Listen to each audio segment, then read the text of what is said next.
कॅनडामधील खलिस्तानी दहशतवादी हरदीप सिंग याची हत्या झाल्यामुळे आणि या हत्येमध्ये भारताचा सहभाग असल्याचा कॅनडाने आरोप केल्यामुळे कॅनडा आणि भारत यांचे संबंध ताणलेले असताना आता याच्यामध्ये अमेरिकेची सुद्धा भर पडलेली आहे.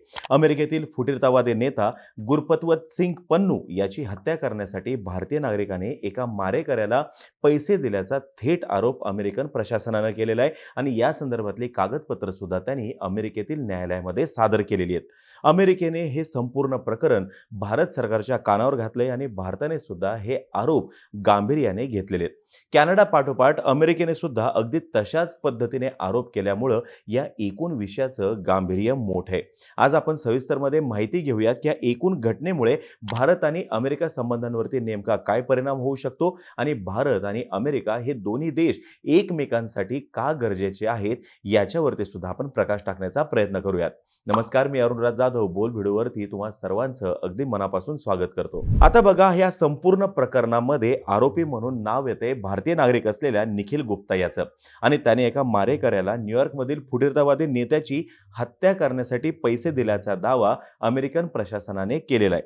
आता बघा, नेमकी कोणाची हत्या होणार होती हे या आरोपपत्रामध्ये, या एकूण कागदपत्रामध्ये स्पष्ट नसलं तरी सुद्धा इंटरनॅशनल मीडियानुसार हे नाव पन्नू यांचंच आहे.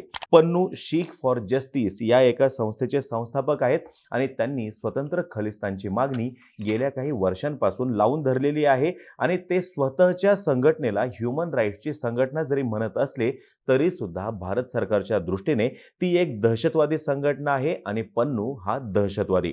आता ही झाली भारताची भूमिका. भारताच्या सार्वभौमत्वाला आणि अखंडतेला धोका निर्माण करणाऱ्यांवरती भारताने दहशतवादी घोषित करून ऑलरेडी कारवाई केलेली आहे.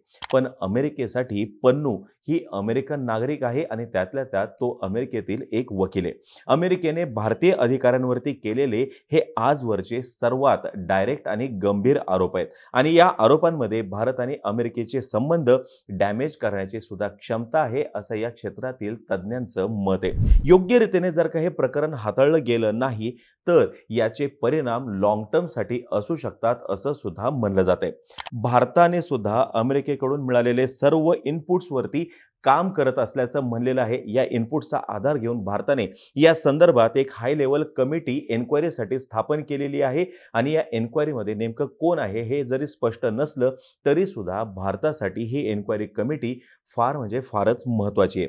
खरं जर का सांगायचं म्हणलं तर यूएसला या एकूण कटाची माहिती जुलैमध्येच मिळाली होती. नंतर इंटेलिजन्स लेवलवरती याची देवाणघेवाण झाली. त्यांनी त्या दृष्टीने प्रयत्न केले चर्चा करण्याचे आणि त्याच्यानंतर G20च्या निमित्ताने ज्या वेळेस अमेरिकन राष्ट्राध्यक्ष जो बायडन हे भारत भेटीवरती आले होते तेव्हा G20 परिषदेच्या एक दिवशी आधी त्यांची आणि पंतप्रधान नरेंद्र मोदी यांची भेट झाली असता त्यांनी हे प्रकरण मोदी यांच्या कानावरती घातल्याचं सुद्धा सांगितलं जाते. आता एक मुद्दा लक्षात घ्या, कॅनडाने निज्जर हत्येसंदर्भात आरोप केले असता भारताने ते आरोप फेटाळले आणि संघर्षाची भूमिका घेत कॅनडा कसं दहशतवाद्यांना आश्रय देतोय हे भारताने अगदी जोरकसपणे मांडलं होतं आणि कॅनडाची भूमिका चुकीचं असल्याचं सुद्धा म्हणलेलं होतं. कोणत्याही पाश्चिमात्य देशाविरोधात घेतलेली भारताची ही सर्वात कठोर भूमिका होती आणि भारताने कॅनडासाठी वापरलेले शब्द सुद्धा कठोर होते असं तज्ज्ञांचं मत आहे. कॅनडाने भारतावरती जे काही आरोप केले होते त्याला ॲब्सर्ड असं भारताने म्हणलेलं होतं आणि कॅनडामध्ये प्रवास करताना भारतीय नागरिकांनी काळजी घेण्याचं आवाहन सुद्धा केलं होतं आणि त्याला कारण पण तसंच होतं. म्हणजे बघा, भारतीय सरकारसाठी किंवा भारतीय सरकारच्या दृष्टिकोनातून जर का पाहिलं तर कॅनडा सोबतचे संबंध हे स्ट्रॅटेजिकली इतके महत्त्वाचे नाही आहेत. त्याच्यामुळं येत्या काही वर्षांसाठी कॅनडा सोबतचे संबंध जर का बिघडले किंवा ते रुळावरून घसरले तर ते परवडणारी गोष्ट आहे. पण अमेरिकेचा विषय हा वेगळा आहे. भारतासाठी अमेरिकेचं स्ट्रॅटेजिक सिग्निफिकन्स हे फार महत्त्वाचं आहे. चीन सोबत भारताचे बॉर्डरवरून वाद सुरू असताना आणि चीन आक्रमक धोरण स्वीकारत असताना आणि पाकिस्तान बाजूला भारताची कुरापत काढत असताना भारतासाठी अमेरिका हा फार महत्त्वाचा मित्रदेश आहे. पाकिस्तानला भारत कोणत्याही पद्धतीने हँडल करू शकतो पण चीनवरती दबाव निर्माण करण्यासाठी अमेरिका हा भारतासाठी गरजेचा आहे आणि रशिया इतक्या दिवसापर्यंत भारताचा अगदी चांगला मित्र म्हणून कायम भारताच्या पाठीशी उभा होता. पण गेल्या 1-2 वर्षांपासून रशिया हा चीनच्या जवळ गेलेला असल्यानं आजच्या दिवशी भारतासमोर अमेरिका हाच एक पर्याय उपलब्ध आहे. चीन चीनचा एकूण पॉवर या मुद्द्यावरून जर का विचार केला तर संतुलन साधण्यासाठी अमेरिकासोबत स्ट्रॅटेजिक पार्टनरशिप भारतासाठी ताकद वाढवणारी आहे आणि येणाऱ्या काळामध्ये हा एक महत्त्वाचा मुद्दा असणार आहे. आणि असंच काहीचं अमेरिकेचं सुद्धा आहे बघा. अमेरिकासाठी इंडो पॅसिफिकमध्ये भारताचा रोल हा फार महत्त्वाचा आहे. गेल्या काही वर्षांपासून आपण बघतोय की इंडो पॅसिफिकमध्ये चीन हा महत्त्वाकांक्षी गतीने वाटचाल करतोय. या ठिकाणी मोठ्या प्रमाणामध्ये गुंतवणूक करतोय आणि अगदी आक्रमक धोरण स्वीकारताना दिसतोय. आणि चीनचा या भागात जो काही प्रभाव वाढतोय त्या प्रभावाला आळा घालण्यासाठी अमेरिकेला भारताची गरज आहे आणि भारताच्या मदतीनेच हे शक्य होईल असा अमेरिकेचा विश्वास आहे. यामुळेच अमेरिकेने गेल्या काही वर्षांमध्ये ऍक्टिव्हली भारताला इकॉनॉमिक लेव्हलवरती आणि मिलिटरी लेव्हलवरती सुद्धा शक्य ती सर्व मदत करण्याचा प्रयत्न केलेला आहे, सपोर्ट केलेला आहे आणि त्याच्यामुळे एशियन रिजनमध्ये पॉवर बॅलन्स राहील असा अमेरिकेला विश्वास आहे. चीनला बघा महासत्ता बनायचंय आणि अमेरिकेला त्यांचं महासत्ताधीश पद हे टिकवायचं आहे. या दोघांमध्ये जी रायव्हलरी आहे ती भारताच्या नॅशनल इंटरेस्टसाठी फार महत्त्वाची आहे आणि नजीकच्या भविष्यामध्ये सुद्धा या दोन्ही देशांमध्ये समेट घडण्याची कोणतीही शक्यता नाही.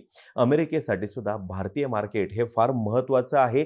तरी सुद्धा या ठिकाणी भूतकाळ विसरून आपल्याला चालणार नाही. अमेरिकेने भारतावरती वेळोवेळी निर्बंध लादलेले होते हे सुद्धा विसरून आपल्याला चालणार नाही. भारताने वारंवार स्पष्ट केलंय की extra judicial killing is not part of its foreign policy.